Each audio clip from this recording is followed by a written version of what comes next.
우리 하나님 말씀 보겠습니다. 에베소서 3장 17절로 19절의 말씀입니다.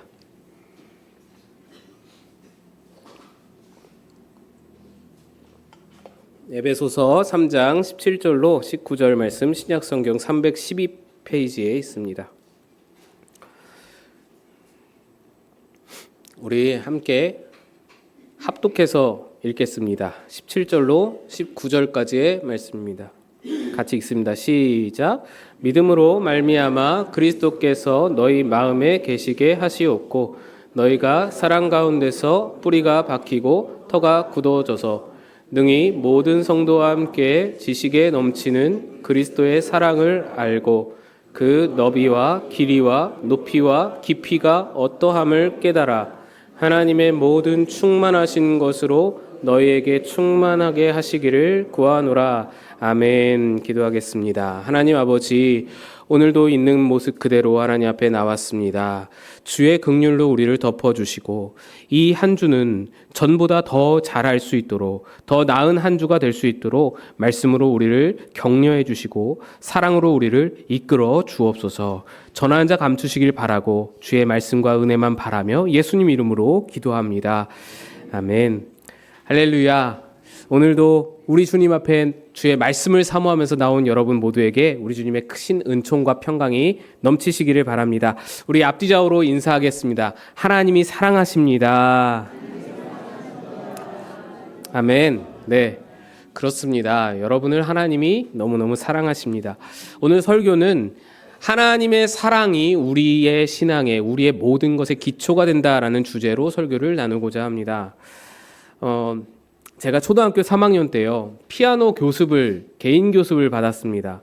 어머니의 권유로 시작을 했는데, 어머니가 저를 피아노를 시키신 이유가 뭐냐면, 어머니 자신이 악기 하나도 다룰 줄 모르는 것이 너무나 서러워서, 악기를 다루는 사람을 보면 그렇게 부러워서, 그게 그렇게 서러워서 전혀 서럽지도 않은 저를 피아노를 시키셨습니다.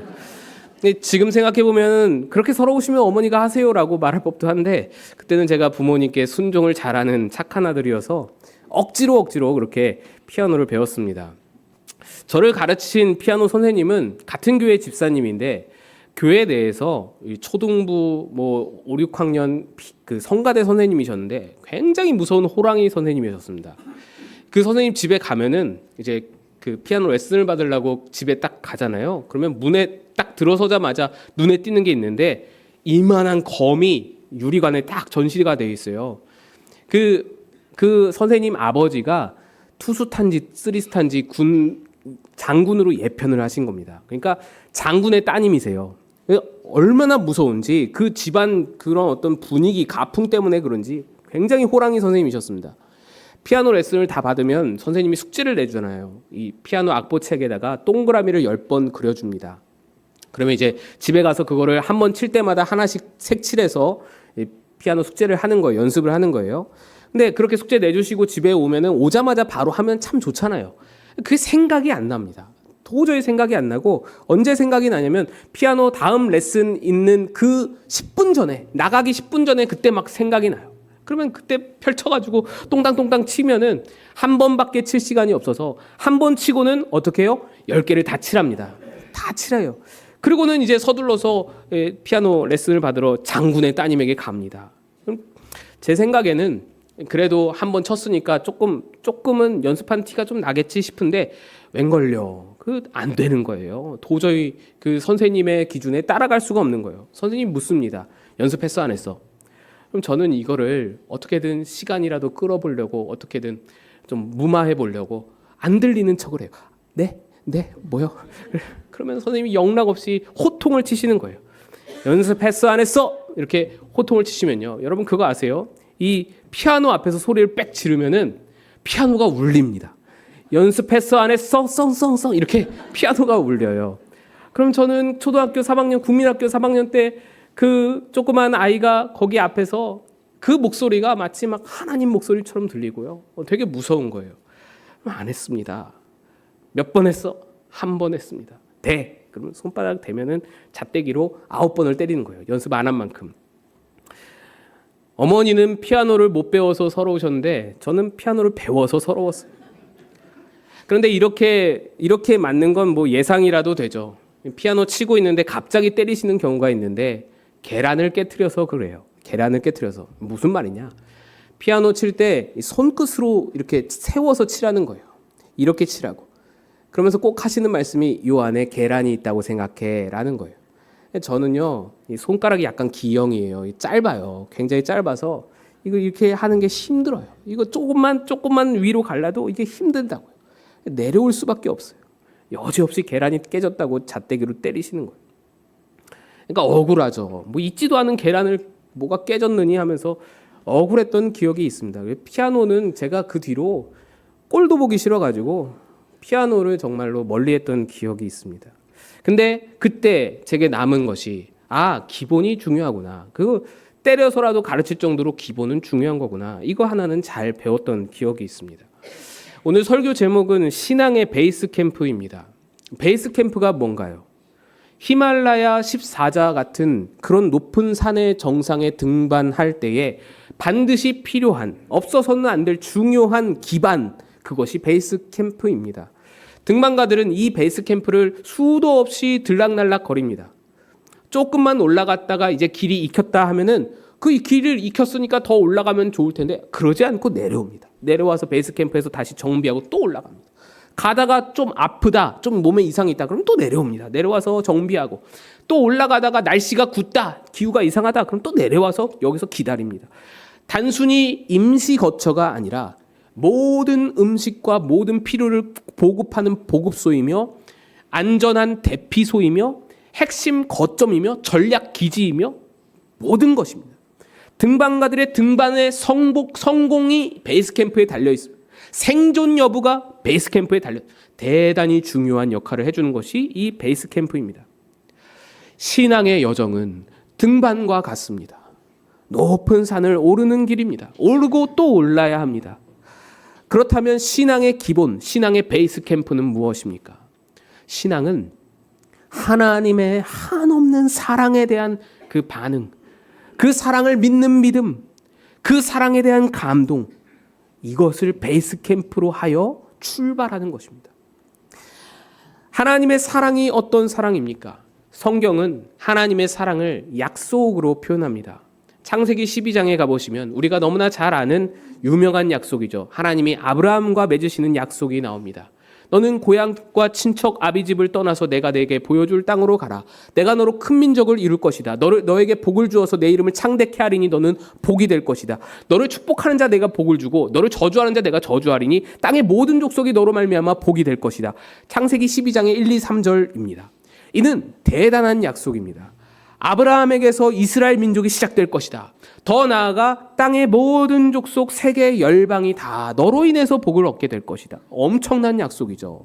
대단한 약속입니다. 그런데 이 약속의 거대함 때문에 우리는 자꾸 오해하는 것이 뭐냐면 아브라함이 뭔가 특별했으니까 하나님이 이 약속을 아브라함에게 거셨겠지. 믿음의 조상이라잖아. 대단한 뭔가가 있었겠지. 하나님 앞에 뭘 잘했겠지. 그러니까 하나님이 이 정도 약속을 거시지 라고 생각을 합니다. 하지만 실제는 그렇지가 않습니다. 아브라함에게 약속을 하나님이 거실 때 하나님은 아무것도 그에게서 요구하거나 조건을 찾으신 것이 없습니다. 그에게 뭔가 자격이나 어떤 그럴듯한 모양이 있어서 그에게 약속을 맺으신 게 아닙니다. 만약에 하나님이 아브라함에게서 뭔가 조건을 찾고 어떤 자격이 있었다면 그 자격 때문에 약속을 맺으셨다면 성경이 기록을 빼먹을 리가 없습니다.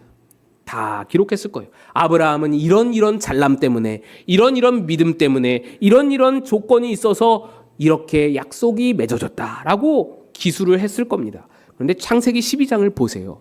어디에도 아브라함의 잘난 모습은 없습니다. 아무데도 없고 오히려 아브라함과 하나님이 약속을 맺은 그 1, 2, 3절과 그 앞부분을 딱 넘어서 바로 이어지는 그 아브라함의 이야기가 뭐냐면 아브라함의 형편없는 흑역사입니다. 부끄러운 과거입니다. 아브라함이 가나안 땅에 딱 들어서자마자 기근이 들었죠. 그랬더니 아브라함이 어떻게 하나요? 애굽으로 도망가 버립니다. 뭐 그래요. 믿음의 사람이라도 무서울 수 있죠. 기근이. 뭐 두려울 수 있습니다. 먹고 살아야 되니까. 거기까지는 뭐 그렇다고 쳐도. 근데 거기서 애굽에서 무슨 짓을 저지릅니까?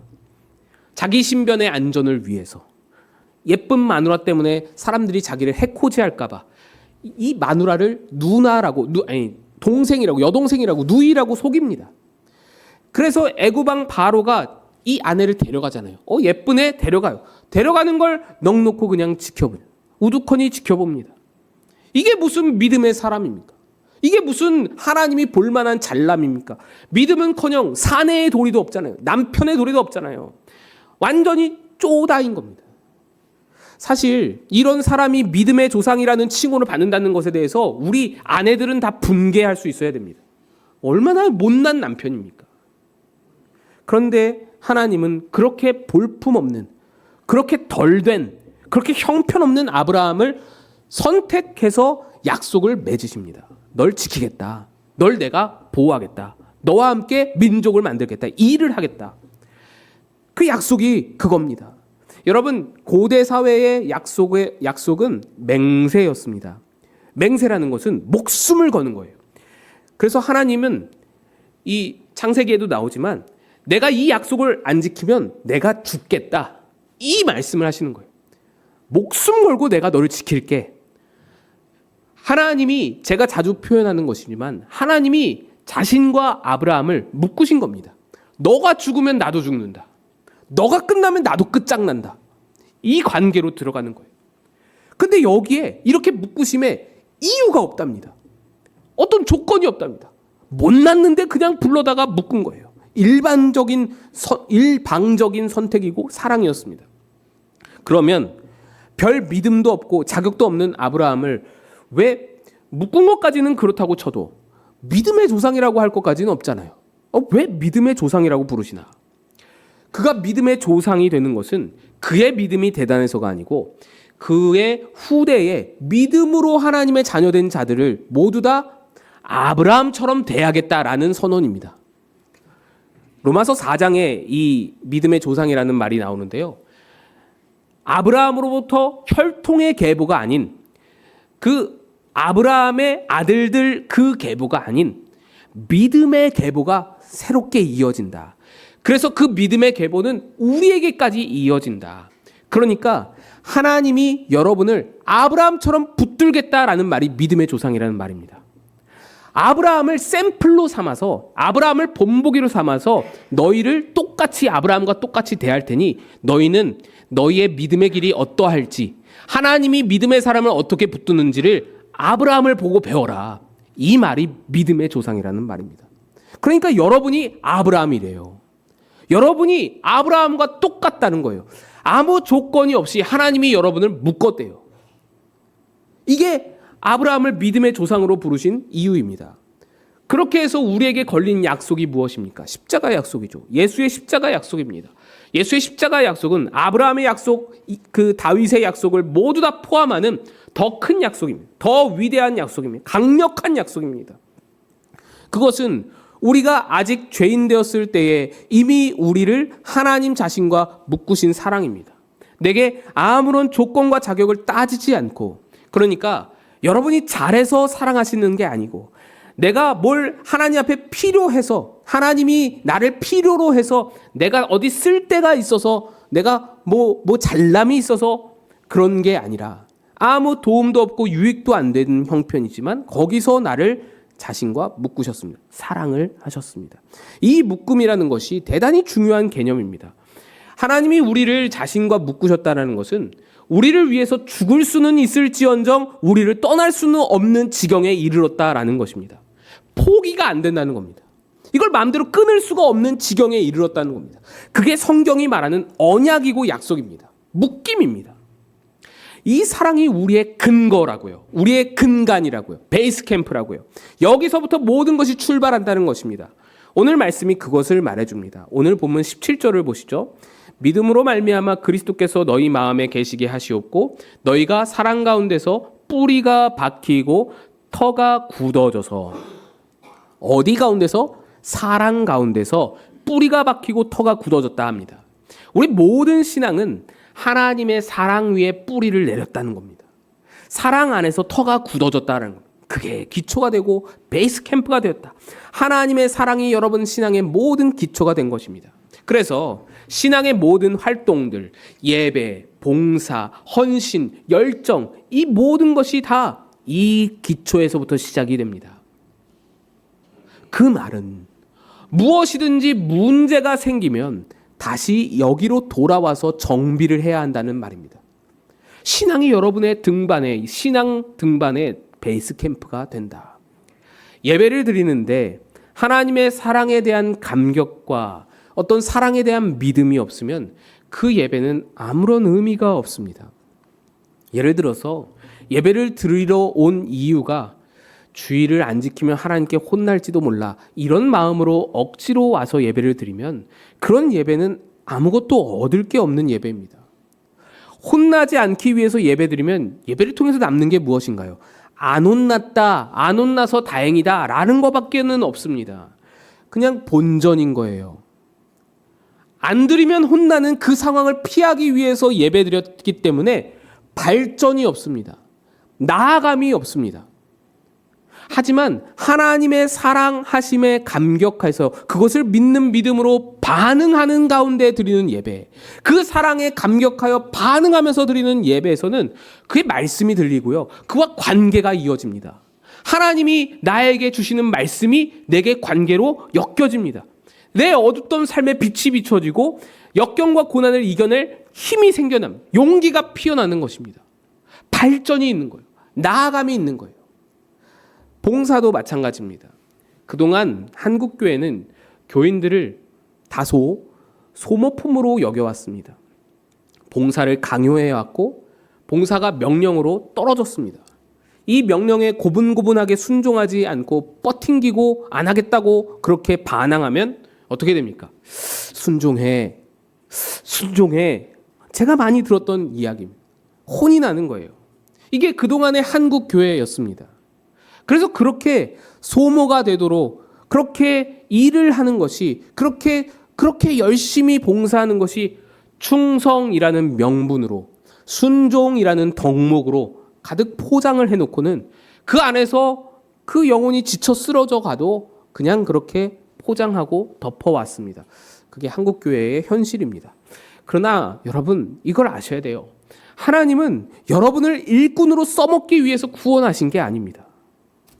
하나님은 여러분을 써먹으려고 교회로 부르신 게 아니에요.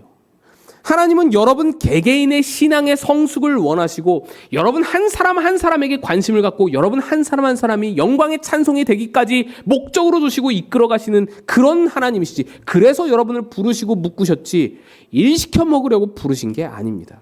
그래서 봉사도 반드시 이 사랑에 근거하여서 시작이 되어야 합니다. 봉사는 강요할 수 있는 게 아닙니다. 그러니까 여러분이 봉사를 하다가 무리가 된다, 봉사를 하다가 너무 지치고 영혼이 핍절하다, 그러면 봉사를 잠시 그만두시고 이 베이스 캠프로 내려오셔야 합니다. 봉사보다 여러분이 귀합니다. 봉사보다 여러분의 신앙이 귀하고 여러분의 영혼이 귀합니다. 내가 봉사 그만두면은 할 사람이 없는데 어떻게 해요, 목사님? 걱정하지 마세요. 여러분 안 해도 됩니다. 그거 없어도 됩니다. 그 봉사 자리 없어도 교회는 교회대로 유지가 됩니다. 오히려 이런 생각이 드는 것을 우리는 배격해야 합니다. 내가 없으면 교회가 안 돌아가. 이게 무서운 거예요. 이게 정말 위험한 생각입니다. 누군가가 여러분에게 칭찬한답시고 집사님 없으면 교회가 안 돌아가게 생겼어, 그러시면은 여러분 정색을 하고 사탄아 물러가라 라고 말씀하셔야 돼요. 교회는 하나님이 끌어가시는 겁니다. 여러분이 교회를 먹여 살리려고 하지 마세요. 내가 먹여 살린다고 할 때 문제가 생깁니다. 누가 있어야 우리 교회가 운영된다 라고 할 때 오히려 큰 문제가 발생하는 겁니다.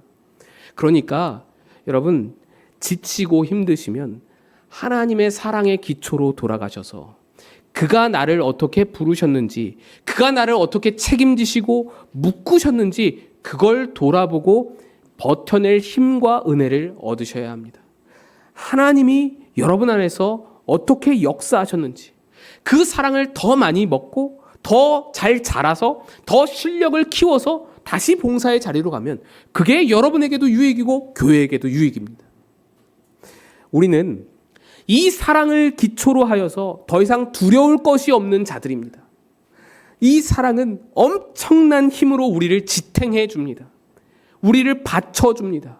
그래서 우리는 이 사랑의 기초, 이 사랑의 근간 덕분에 나락으로 떨어질 수 없는 자들입니다. 이 사랑이 우리의 바닥이 되어줍니다. 쉽게 말해서 여러분이 아무리 죄를 저질러도 이 사랑을 뚫고 지옥으로 떨어질 수가 없게 되었습니다. 여러분 이걸 아셔야 돼요. 여러분에게 주어진 자격과 신분이 무엇인지를 아셔야 돼요. 여러분은 이제 지옥에 가고 싶어도 못 갈 지경에 이르렀습니다. 하나님의 사랑이 여러분을 묶으셨거든요. 하나님의 사랑이 여러분을, 자기와 여러분을 묶으셨거든요. 내가 지옥에 가면 하나님도 지옥에 가게 생겼다 말입니다. 그 정도로 이 끈끈한 묶임으로 묶였기 때문에 여러분은 지옥에 떨어질 수가 없습니다. 아무리 반복적으로 여러분이 죄를 짓는다 해도, 심각한 죄를 짓는다 해도 이 사랑을 뚫어내고자 열심히 노력해봐도 뚫을 수가 없는 바닥이 여러분에게 생성되었다고, 여러분을 지탱해 준다고요. 그게 하나님의 사랑입니다. 그런데 우리 생각은 그렇지가 않죠. 우리는 여전히 우리가 죄 지으면 심판이 두렵습니다. 그래서 회개하기가 바쁩니다. 모든 한국교회 11시 예배의 대표기도 시간이 되면은 다 똑같이 회개 기도를 드립니다. 한 주간 지은 죄를 다 나열하면서 회개하기에 바쁩니다. 이게 왜 그러냐면 옛날 목사님들이 다 그렇게 가르치셨거든요. 대표기도에는 순서가 있다. 들어가야 할 요소가 있다. 첫째는 감사요, 둘째는 회개요, 셋째는 간구요. 이런 순서를 옛날 목사님들이 다 가르치셨습니다. 이런 식으로 이 기도의 순서를 정해 주셨는데 그 순서가 왜 나왔는지를 여러분 생각하셔야 합니다. 이건 성경에 있는 게 아니잖아요. 성경의 기도의 순서를 말해주지 않습니다. 이 순서가 정해진 이유는 5, 60년대에 당시에 성경도 잘 모르고 기도를 어떻게 하는지도 잘 모르는 그런 상황에서 대표기도를 시켰더니 대표기도자가 나와서는 자기 하소연하는 거예요. 그냥 주저리 자기 하소연하고 했던 말 또 하고 기도에 질서가 없는 거예요. 기도를 어떻게 할 줄도 모르고 질서가 없으니까 이 목사님들이 도저히 안 되겠다 싶어서 이 순서에 맞게 하시오라고 형식을 만들어서 준 거예요. 가르쳐 준 거예요. 그래서 그때부터 이 형식이, 이 순서가 내려오게 된 겁니다. 그런데 이제는 다릅니다. 이제는 우리가 다 알고 있잖아요. 대표기도가 어떤 의미인지, 모두를 대표해서 하나님 앞에 공동으로 대표해서 기도한다는 것의 의미를 다 압니다. 그러니까 우리는 이제 더 이상 그 형식에 매일 필요가 없습니다. 특히 회개는 더더욱 그렇습니다. 우리는 회개를 자꾸만 오해하죠. 회개를 어떻게 써먹습니까? 내 잘못을 지우는 지우개로 써먹습니다. 여러분, 회개는 잘못을 지우는 지우개가 아닙니다. 회개가 잘못을 지우는 지우개에 불과하다면 그 말은 뭐냐면 난 여기 계속 머물 거야 라는 의미입니다. 잘못을 지우고 난 여기 계속 있을 거야. 그러니까 회개 기도의 모든 회개 기도가 어떻습니까? 매주가 똑같아요. 매주가 똑같이 반복돼요. 한 주 죄짓고 잘못하고 그렇고 살다가 다시 주일날 예배에 와서는 대표기도 시간에 껄끄럽잖아요. 한 주간 죄 지은 게 껄끄럽고 찜찜하고, 그러니까 회개하죠. 지우는 거예요. 지우는 거. 이거 지우는 거예요. 그리고는 또다시 한 주 시작되면 어때요? 또다시 죄짓고 잘못하고 아무 변화 없이, 아무 성장 없이 똑같이 살다가 기도 시간 되면 또 회개하고 지우고, 매주가 똑같이 반복이 되는 겁니다. 똑같이 10년이고 20년이고 계속 반복이 되는 겁니다. 회개는 그런 용도로 쓰이는 게 아닙니다. 그건 능력이 없습니다. 발전이 없어요. 하나님의 사랑이, 하나님의 은혜가 그 정도에 머물 수 없습니다. 우리를 그냥 가만히 거기에 안주하게 하는 그런 용도가 아닙니다. 회개는 지우개가 아니에요. 돌이키는 힘입니다. 회개는 지우는 게 아니라 나아가게 하는 거예요. 더 잘하라고, 변화되라고, 발전하라고 그렇게 하는 것이 회개입니다. 하나님은 우리의 잘잘못을 따져서 건건히 심판하시는 분이 아닙니다. 그런 생각에서 우리가 벗어나는 것이 하나님이 우리를 사랑하신 그 큰 사랑의 뿌리를 내리고 그 사랑을 근거로 하여 믿음을, 기반을 다지는 그런 일입니다. 그러니까 그 사랑을 이해하셔야 돼요. 확인하셔야 돼요. 믿으셔야 돼요. 이 세상 어느 부모가 너 시험 몇 점 맞았어? 60점? 너 사형이야. 이런 부모가 어디 있겠어요?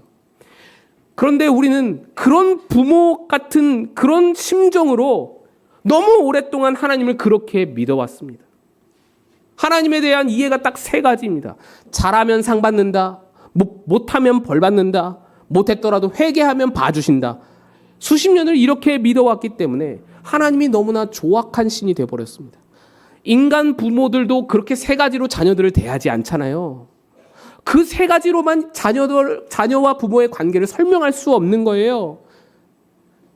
하나님을 우리는 인간 부모보다도 못한 존재로 그렇게 만들어 왔다고요. 회개에 대한 오해도 다 이런 하나님의 인식에 대해서 여기서부터 나온 겁니다. 하나님의 사랑이 어떤 사랑인지를 아셔야 됩니다. 하나님의 사랑이 어떤 자리에서 우리를 불러낸 능력인지, 하나님의 사랑이 우리에게 뭘 주시고자 하는지, 어떤 위력인지를 보셔야 합니다. 거기서부터 참된 예배, 봉사, 회개, 모든 것이, 열정, 모든 신앙의 동기가 거기서부터 시작이 됩니다. 신앙이 자라남이 있는 것. 이렇듯 하나님의 사랑에서 모든 싸움을 이길 힘과 신앙의 활동의 동력이 주어지는데요. 그런데 이 사랑은 단순히 우리를 베이스 캠프에 머물게 하는 데 그치지 않습니다. 거기서 다 먹을 거 주고 공급되어주고 안식처가 되어주고 내가 너의 죄 다 용서한다. 아무리 잘못해도 내가 다 품어준다. 그러니 너 괜찮다. 이러고 너 여기 머물러라 라고 하는 게 사랑이 아니라고요. 신앙의 베이스 캠프라는 건요, 이 올려주는 힘인 거예요. 나아가게 하는 힘인 거예요. 18절 19절 오늘 본문에 계속 한번 읽어보시면 이렇습니다. 능히 모든 성도와 함께 지식에 넘치는 그리스도의 사랑을 알고 그 너비와 길이와 높이와 깊이가 어떠함을 깨달아 하나님의 모든 충만하신 것으로 너희에게 충만하게 하시기를 구하노라. 그 사랑이 우리의 지식을 넘어선대요. 우리 지식에 넘치는 그리스도의 사랑이래요. 근데 그것을 우리의 이해가 넘어서는 그 사랑을 우리가 알게 됐습니다. 헤아릴 수 없던 것을 알게 됐습니다. 그래서 그 사랑의 뿌리를 내리고 그 사랑을 알게 되면서 어떤 일이 일어났냐? 그 사랑의 너비와 길이와 높이와 깊이가 어떠한지, 그 크기가 어떠한지를 깨달아 가게 된다는 겁니다. 사랑으로 시작하면서 사랑의 크기가 얼마나 큰지를 보게 된다, 깨달아 간대요. 그러더니 거기서 멈추질 않고 어디까지 나가냐? 하나님의 충만함으로, 하나님의 모든 충만함으로 우리가 충만하게 되기까지 나아간다. 여기가 우리의 바라보는 정상입니다. 하나님의 사랑은 하나님의 모든 충만하심까지 나아가도록 예수 그리스도의 장성한 분량에 이르기까지 우리를 밀어주고 끌어주는 힘입니다. 앞서 말씀드린 예배, 봉사, 회개, 모든 것이 다 목적이 이 한 가지를 향하고 있습니다. 우리가 오해했던 것은 안 오는 사람 골라서 혼내주려고 그 목적하는 것이 예배의 목적이고, 일 시켜먹고 부려먹는 것이 봉사의 목적이고, 잘못을 지워내는 것이 회개의 목적이라 생각했는데 우리의 오해였습니다. 예배든 봉사든 회개든 진짜 목적은 그런 게 아니라 우리의 성장에 있습니다. 아니, 예배, 봉사, 회개뿐 아니라 우리가 행하는 모든 신앙적인 활동들, 모든 신앙적인 역량들, 신앙적으로 갖출 모든 덕목들, 그 모든 것의 목적이 다 우리의 신앙적 성숙에, 성장에 있다라는 것입니다. 그게 우리의 목적입니다. 하나님의 사랑은 우리를 정상으로 밀어 올리는 데 목적을 두고 있습니다. 베이스 캠프의 목적이 거기 눌러 앉아 살라는 데 있지 않잖아요. 베이스 캠프의 목적은 거기 전세 차려서 거기에서 평생을 살아라 라고 눌러 앉게 하는 데 목적이 있지 않고, 여기 쉬었다가 여기서 정비하고는 올라가라는 데 베이스 캠프의 목적이 있죠. 하나님의 사랑도 마찬가지입니다. 그것을 목적으로 하고 있습니다. 하나님의 사랑이 우리의 모든 죄를 덮어주고 우리의 모든 잘못을 받아준다, 다 품어준다. 하나님의 사랑이 우리의 든든한 바닥이 되어준다, 지탱이 되어준다.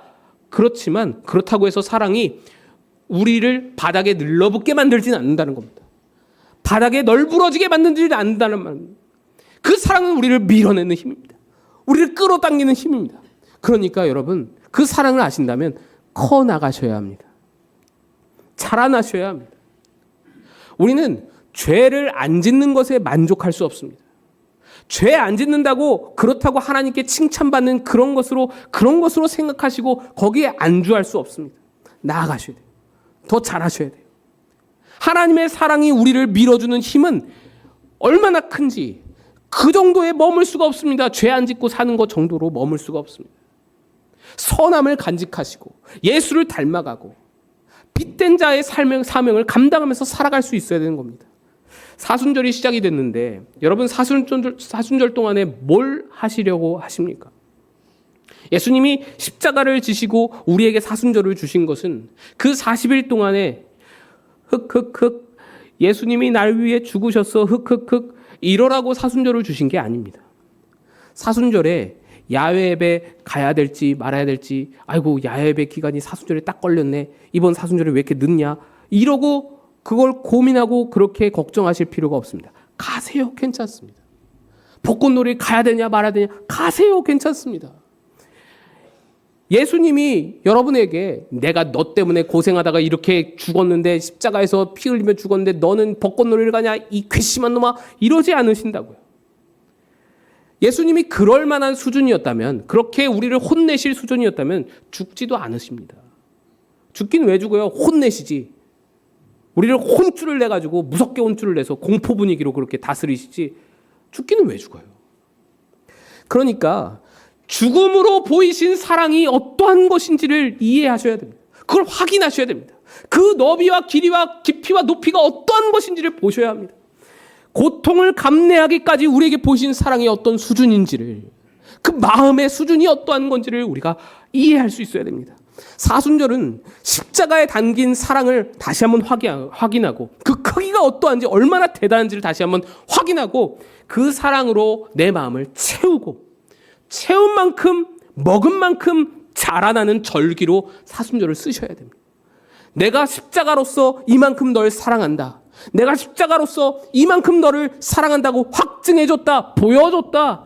그러니 이제 너는 더 이상 다른 것들 두려워하지 말고 세상을 두려워하지 말고 너의 죄악을 두려워하지 말고 이 사랑을 마음껏 먹고 마음껏 누려서 더 자라나라.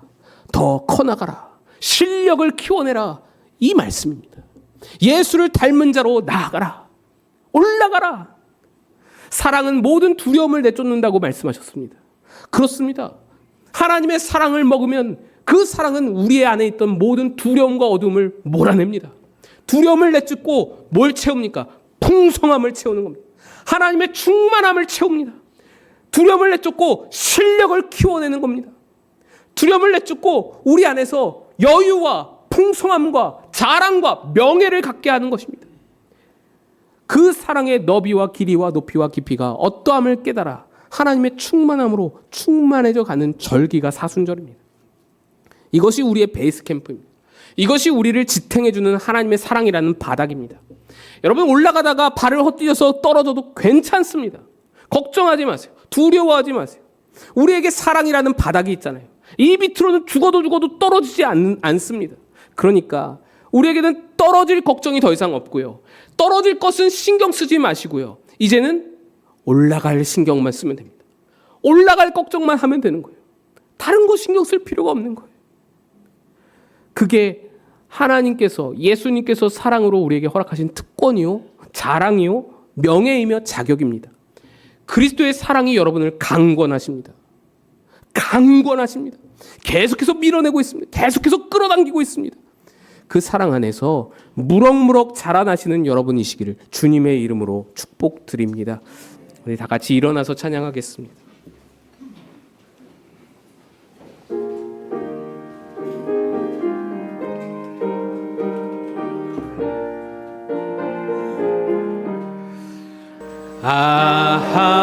하나님의 은혜로 있을 데 없는 자 왜 구속하여 주는지 난 알 수 없도다.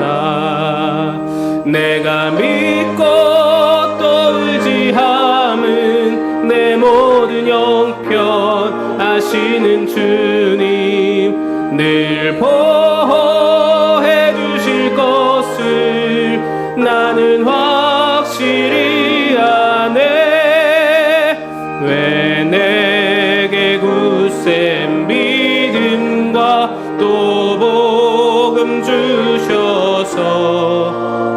내 마음이 항상 편한지 난 알 수 없도다. 내가 믿고 또 의지함은 내 모든 형편 아시는 주님 늘 보호해 주실 것을 나는 확실히 아네.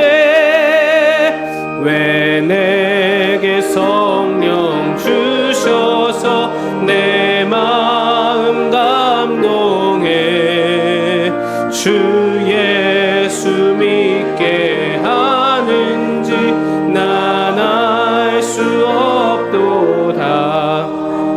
내가 믿고 또 의지함은 내 모든 형편 아시는 주님 늘 보호해 주실 것을 나는 확실히 아네. 주 언제 강림하실지 옥밤에 혹낮에 또 주님 만날 그곳도 난 알 수 없도다. 내가 믿고 또 의지함은 내 모든 형편 아시는 주님 늘